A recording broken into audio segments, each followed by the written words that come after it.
खूनी रात का रहस्य। ये एक भयावह रहस्य और हॉरर कहानी होगी जिसमें डर, खून और एक गहरा रहस्य धीरे धीरे सामने आता है।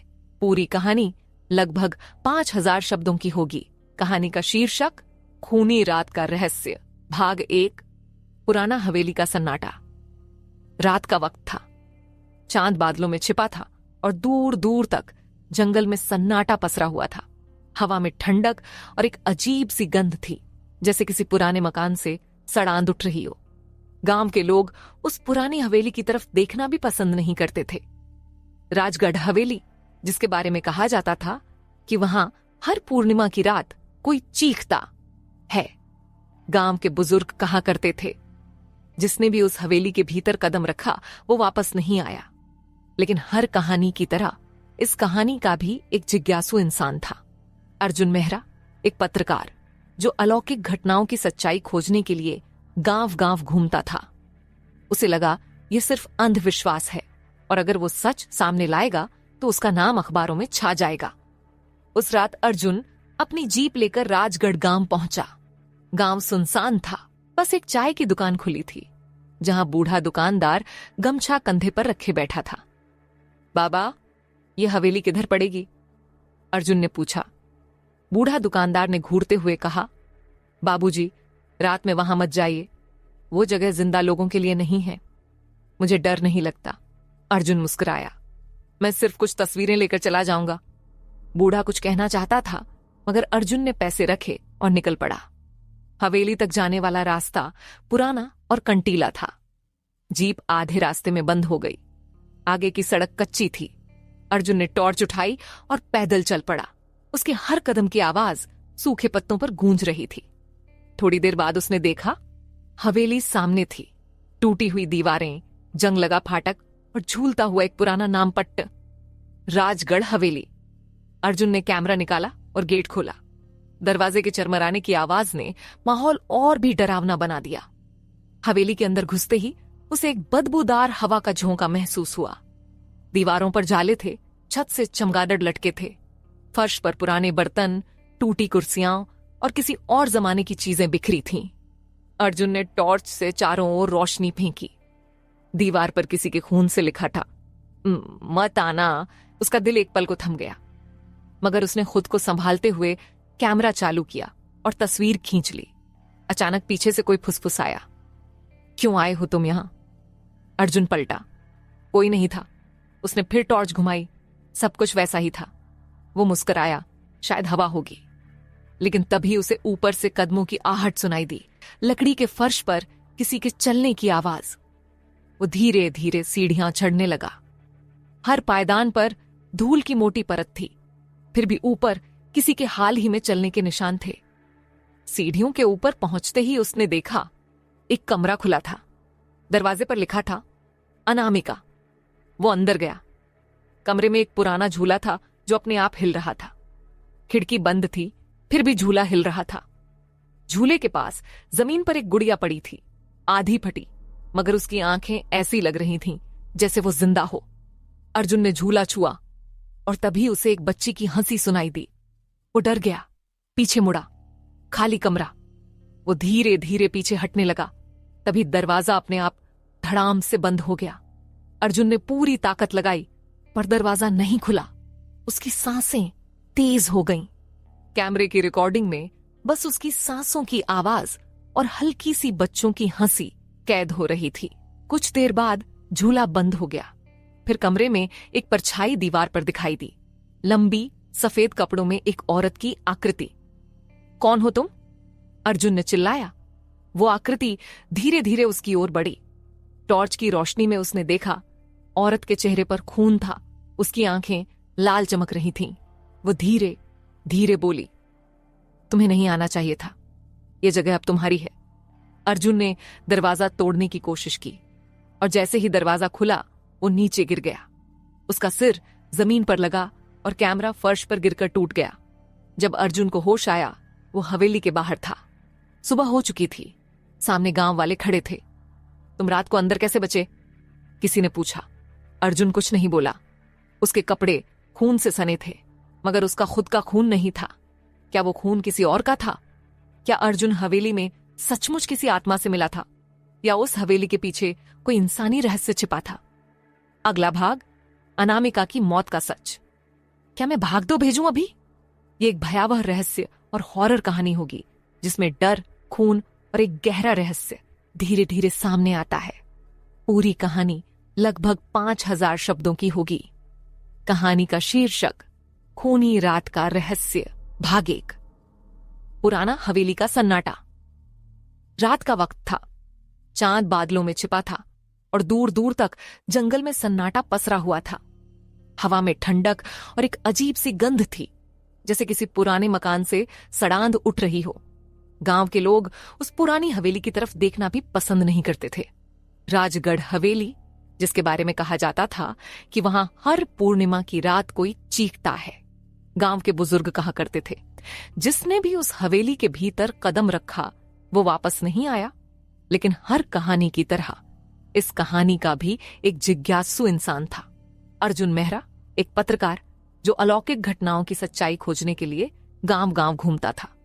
उसे लगा यह सिर्फ अंधविश्वास है, और अगर वो सच सामने लाएगा तो उसका नाम अखबारों में छा जाएगा। उस रात अर्जुन अपनी जीप लेकर राजगढ़ गांव पहुंचा। गांव सुनसान था, बस एक चाय की दुकान खुली थी, जहां बूढ़ा दुकानदार गमछा कंधे पर रखे बैठा था। बाबा, ये हवेली किधर पड़ेगी? अर्जुन ने पूछा। बूढ़ा दुकानदार ने घूरते हुए कहा, बाबूजी, रात में वहां मत जाइए, वो जगह जिंदा लोगों के लिए नहीं है। मुझे डर नहीं लगता, अर्जुन मुस्कुराया। मैं सिर्फ कुछ तस्वीरें लेकर चला जाऊंगा। बूढ़ा कुछ कहना चाहता था, मगर अर्जुन ने पैसे रखे और निकल पड़ा। हवेली तक जाने वाला रास्ता पुराना और कंटीला था। जीप आधे रास्ते में बंद हो गई। आगे की सड़क कच्ची थी। अर्जुन ने टॉर्च उठाई और पैदल चल पड़ा। उसके हर कदम की आवाज सूखे पत्तों पर गूंज रही थी। थोड़ी देर बाद उसने देखा, हवेली सामने थी। टूटी हुई दीवारें, जंग लगा फाटक और झूलता हुआ एक पुराना नामपट्ट, राजगढ़ हवेली। अर्जुन ने कैमरा निकाला और गेट खोला। दरवाजे के चरमराने की आवाज ने माहौल और भी डरावना बना दिया। हवेली के अंदर घुसते ही उसे एक बदबूदार हवा का झोंका महसूस हुआ। दीवारों पर जाले थे, छत से चमगादड़ लटके थे। फर्श पर पुराने बर्तन, टूटी कुर्सियां और किसी और जमाने की चीजें बिखरी थीं। अर्जुन ने टॉर्च से चारों ओर रोशनी फेंकी। दीवार पर किसी के खून से लिखा था, मत आना। उसका दिल एक पल को थम गया, मगर उसने खुद को संभालते हुए कैमरा चालू किया और तस्वीर खींच ली। अचानक पीछे से कोई फुसफुसाया, क्यों आए हो तुम यहां? अर्जुन पलटा, कोई नहीं था। उसने फिर टॉर्च घुमाई, सब कुछ वैसा ही था। वो मुस्कुराया, शायद हवा होगी, लेकिन तभी उसे ऊपर से कदमों की आहट सुनाई दी। लकड़ी के फर्श पर किसी के चलने की आवाज। वो धीरे धीरे सीढ़ियां चढ़ने लगा। हर पायदान पर धूल की मोटी परत थी, फिर भी ऊपर किसी के हाल ही में चलने के निशान थे। सीढ़ियों के ऊपर पहुंचते ही उसने देखा, एक कमरा खुला था। दरवाजे पर लिखा था, अनामिका। वो अंदर गया। कमरे में एक पुराना झूला था जो अपने आप हिल रहा था। खिड़की बंद थी, फिर भी झूला हिल रहा था। झूले के पास जमीन पर एक गुड़िया पड़ी थी, आधी फटी, मगर उसकी आंखें ऐसी लग रही थीं जैसे वो जिंदा हो। अर्जुन ने झूला छुआ और तभी उसे एक बच्ची की हंसी सुनाई दी। वो डर गया, पीछे मुड़ा। खाली कमरा। वो धीरे धीरे पीछे हटने लगा।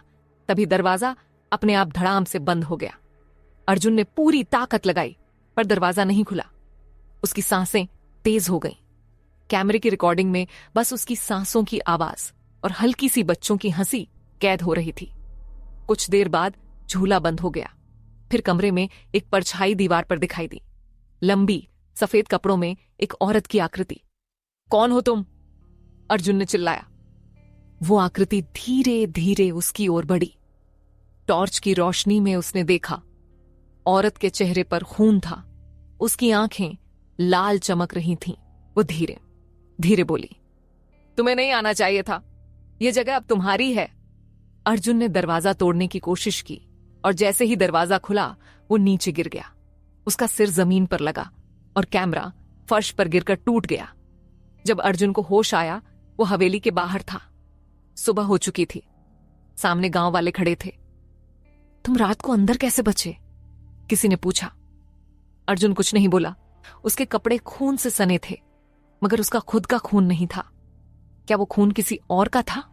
क्या अर्जुन हवेली में सचमुच किसी आत्मा से मिला था, या उस हवेली के पीछे कोई इंसानी रहस्य छिपा था?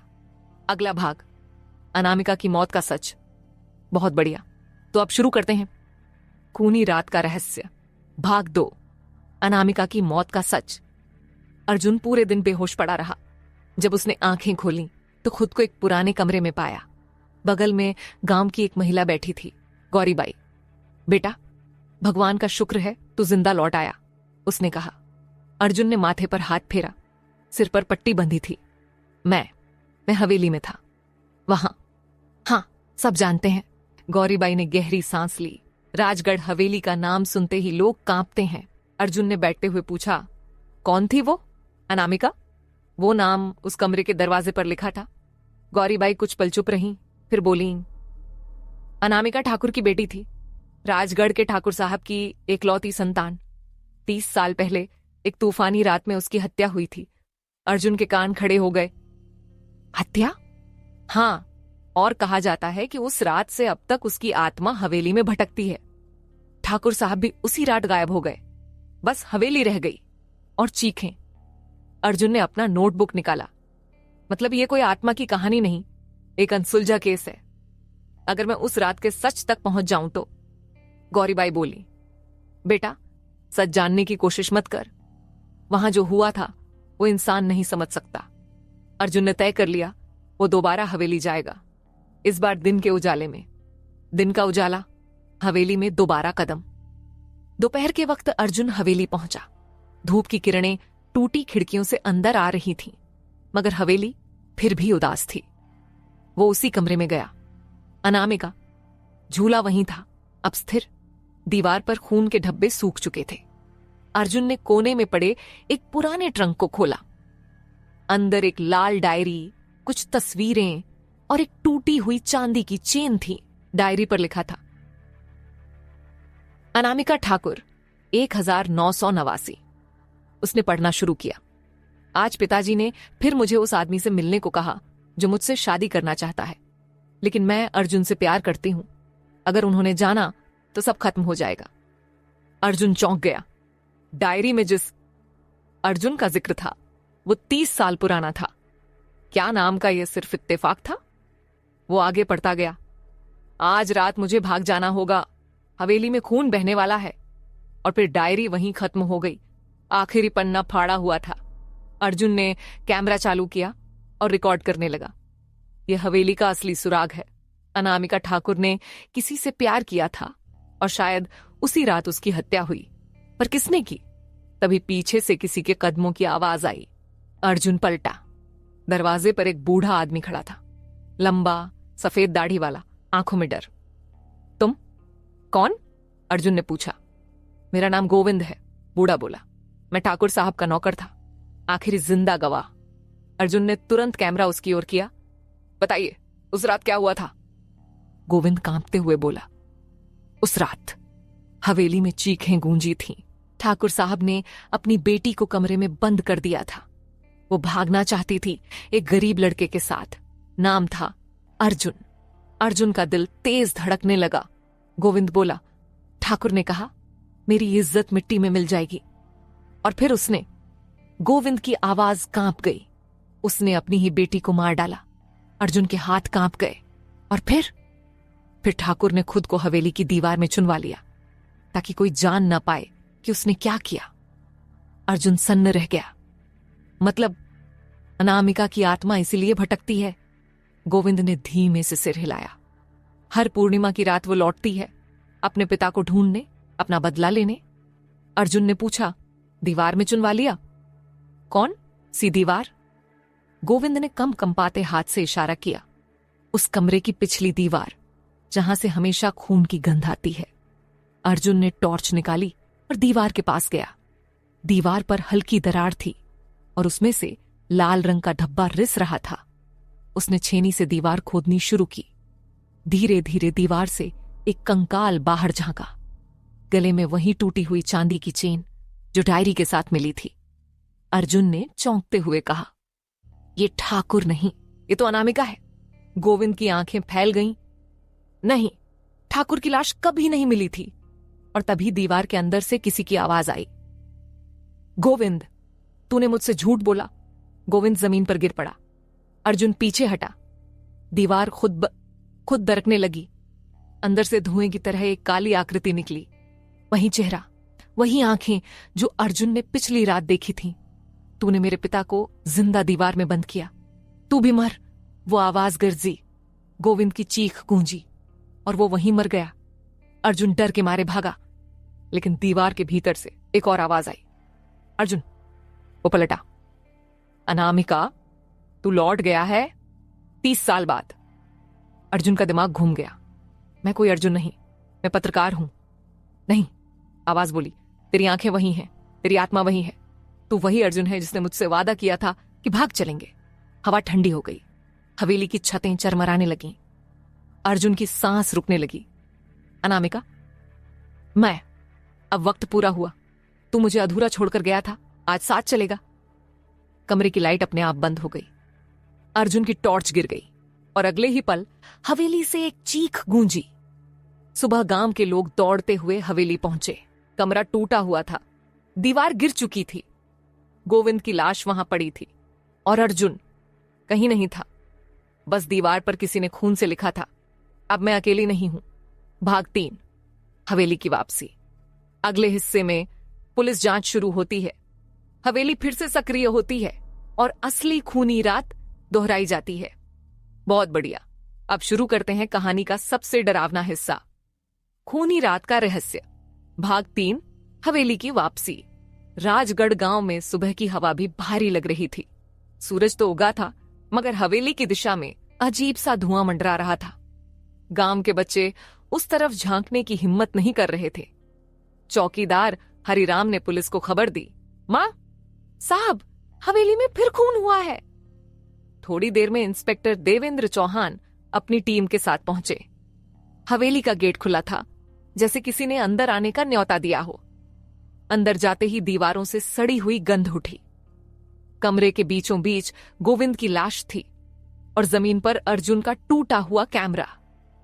देवेंद्र ने कैमरा उठाया, उसमें रिकॉर्डिंग चल रही थी। अंधेरे में अर्जुन की आवाज सुनाई दी, दीवार में कोई है, अनामिका। ये क्या है, मत आना। और फिर बस चीख, रिकॉर्डिंग खत्म। सर, अर्जुन का कोई निशान नहीं, सिपाही बोला। नहीं, वो यही है, देवेंद्र ने कहा और टॉर्च दीवार पर डाली। दीवार पर लिखा था, अब मैं अकेली नहीं हूं। देवेंद्र ने माथे पर पसीना पोंछा। जिसने लिखा उसका खून अभी सूखा नहीं। रहस्य की जांच शुरू। अगले दिन गांव के पंचायत घर में मीटिंग बुलाई गई। देवेंद्र चौहान, डॉक्टर शर्मा और गांव के कुछ बुजुर्ग मौजूद थे। 30 साल से ये हवेली हर तीसरे पूर्णिमा पर कुछ न कुछ निगल जाती है। गौरीबाई बोली, पहले ठाकुर, फिर गोविंद, अब अर्जुन। ये आत्मा नहीं छोड़ेगी किसी को। देवेंद्र ने कहा, हम आत्मा पर नहीं, सबूत पर विश्वास करते हैं। हवेली में कुछ तो ऐसा है जो इन सबको मार रहा है और अब हमें वो ढूंढना होगा। डॉक्टर शर्मा ने लाश की रिपोर्ट दी। गोविंद की मौत दम घुटने से हुई है, जैसे किसी ने उसके चारों ओर हवा रोक दी हो, और उसके शरीर पर किसी इंसान के हाथों के निशान नहीं, जैसे किसी अदृश्य ताकत ने उसे दबोचा हो। देवेंद्र ने चुपचाप रिपोर्ट रख दी। आज रात हम हवेली में रहेंगे। रात का पहरा। देवेंद्र और उनकी टीम ने रात के लिए कैमरे, टॉर्च और मोशन सेंसर लगाए। घड़ी ने 12 बजाए। हवेली फिर से जागी। हवा में वही पुरानी गंध, खून और राख की। देवेंद्र ने रेडियो पर कहा, टीम 1 तुम पश्चिम वाले हिस्से में रहो, मैं अनामिका वाले कमरे की तरफ जा रहा हूं। कमरे में सन्नाटा था। फर्श पर टूटी गुड़िया अभी भी पड़ी थी। देवेंद्र ने कहा, अर्जुन, अगर तुम जिंदा हो तो सामने आओ। कोई जवाब नहीं, बस झूला अपने आप हिलने लगा। कैमरे की रिकॉर्डिंग चालू थी। झूले की हर हरकत दर्ज हो रही थी। अचानक एक ठंडी हवा का झोंका आया और दरवाजा बंद हो गया। कौन है? देवेंद्र चिल्लाया, और फिर दीवार पर खून से लिखा गया एक नया शब्द उभरा, सच। देवेंद्र ने टॉर्च दीवार पर मारी। वहां से एक गुप्त दरवाजा खुल गया वो धीरे धीरे अंदर गया। नीचे जाने वाली सीढ़ियां थीं। हवेली का तहखाना। नीचे अंधेरा था। दीवारों पर पुराने यंत्र, लोहे की जंजीरें और खून के निशान थे। देवेंद्र ने रिकॉर्डिंग चालू की। एक पुराने ट्रंक में उसे कुछ दस्तावेज मिले। राजगढ़ ठाकुर की मेडिकल रिपोर्ट 1989। मनोविकार, भ्रम, हिंसक प्रवृत्ति, अपनी बेटी को बंधक बनाना। देवेंद्र ने पन्ने पलटे। वो कहता है कि उसकी बेटी की आत्मा उसे रोज सजा देने आती है, उसे खून दिखाई देता है। देवेंद्र बुदबुदाया, मतलब ठाकुर खुद पागल था। शायद उसने अपनी बेटी को ही मार डाला। तभी तहखाने में से किसी की हंसी गूंजी, धीमी मगर डरावनी। कौन है वहां? सामने एक औरत की परछाई नजर आई। सफेद साड़ी, लाल आंखें और चेहरे पर बहता हुआ खून। तुम अनामिका, वो बोली। तुम लोग सच जानते हो फिर भी झूठ बोलते हो। सच? देवेंद्र कांपता हुआ बोला। मुझे मेरे प्रेमी ने धोखा दिया था। अर्जुन नाम था उसका। उसने मेरे पिता से पैसे लेकर मुझे हवेली में बंद करवा दिया। मेरे पिता ने मुझे नहीं मारा, मैं खुद मरी थी अपने ही हाथों। देवेंद्र के होश उड़ गए। मतलब वो आत्मा बदले की नहीं, धोखे की आत्मा है। अनामिका की आंखों से आंसू टपके जो खून बनकर जमीन पर गिरे। अब हर वो इंसान जो मेरे नाम से खेलता है मेरी तरह मरता है। देवेंद्र ने देखा, दीवार पर अर्जुन की तस्वीर जल रही थी। वो तो मर चुका है, उसने कहा। नहीं, अनामिका बोली, वो यही है। और तभी पीछे से एक हाथ देवेंद्र के कंधे पर पड़ा। वो पलटा। अर्जुन वहां खड़ा था। अर्जुन की वापसी। अर्जुन की आंखें अब इंसानों जैसी नहीं थीं, लाल, जलती हुई, और चेहरे पर अनामिका का ही साया। तुम मर गए थे, देवेंद्र ने कहा। अर्जुन मुस्कुराया। नहीं इंस्पेक्टर, मैं जिंदा नहीं पर मरा भी नहीं। अब मैं हवेली का हिस्सा हूं। अनामिका आगे बढ़ी। अब ये हवेली हमें कभी अलग नहीं करेगी। अर्जुन और अनामिका की परछाइयां मिल गईं। पूरी हवेली हिलने लगी। दीवारों से खून बहने लगा। झूमर गिर पड़ा और जमीन दरक गई। देवेंद्र ने भागने की कोशिश की मगर दरवाजे अपने आप बंद हो गए। कानों में गूंजती आवाज, हर वो इंसान जो सच ढूंढता है मौत से मिलेगा। देवेंद्र ने आखिरी बार रिकॉर्डर चालू किया।